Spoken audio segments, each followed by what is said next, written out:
వరంగల్ జిల్లా ప్రధాన వార్తలను పరిశీలించినట్లయితే 15వ జాతీయ ఓటరు దినోత్సవాన్ని పురస్కరించుకొని వరంగల్ పట్టణంలోని ఐఎంఏ హాల్లో నిర్వహించిన ఓటరు అవగాహన సదస్సుకు జిల్లా ప్రధాన న్యాయమూర్తి జస్టిస్ నిర్మలా గీతాంబ, జిల్లా కలెక్టర్ సత్యశారదాదేవి, కమిషనర్ అశ్విని తానాజీ వాకడే, ఇతర ఉన్నతాధికారులు, విద్యార్థులు పాల్గొన్నారు. ముఖ్యంగా 18 సంవత్సరాలు నిండిన ప్రతి ఒక్కరూ ఓటరుగా నమోదు చేసుకోవాలని ఈ సందర్భంగా వక్తలు పిలుపునిచ్చారు.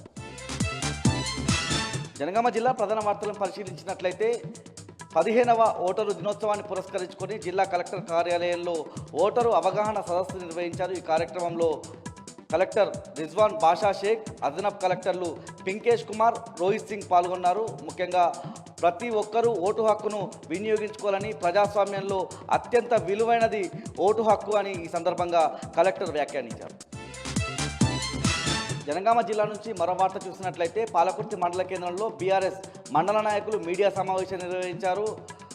గ్రామ సభల పేరిట కాంగ్రెస్ ప్రభుత్వం మరోసారి ప్రజలను మోసం చేస్తుందని, అదేవిధంగా 6 గ్యారంటీల పేరుతో అధికారంలోకి వచ్చిన కాంగ్రెస్ పార్టీ స్థానిక సంస్థలను దృష్టిలో పెట్టుకొని మరోసారి గ్రామ సభల పేరుతో కొత్త నాటకానికి తెరతీసిందని ఈ సందర్భంగా మండలాధ్యక్షుడు నవీన్ వ్యాఖ్యానించారు.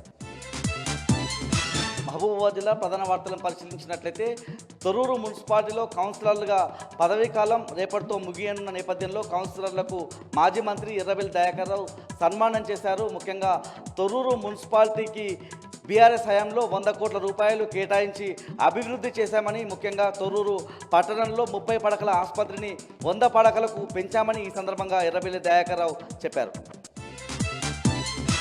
మహబూబాబాద్ జిల్లా నుంచి మరో ప్రధాన వార్త పరిశీలించినట్లయితే నెల్లికుదురు మండలం పార్వతమ్మగూడెం సమీపంలోని ఎస్ఆర్ఎస్పి కాలువకు వెంటనే నీళ్లను విడుదల చేయాలని డిమాండ్ చేస్తూ తొర్రూరు నెల్లికుదురు ప్రధాన రహదారిపై రైతులు ఆందోళన, ధర్నా కార్యక్రమం నిర్వహించారు. ముఖ్యంగా అధికారులు వచ్చి హామీ ఇచ్చేంత వరకు లేవమని చెప్పి రైతులంతా కూడా ఆందోళన, ధర్నా చేపట్టిన పరిస్థితి కనిపిస్తూ ఉంది.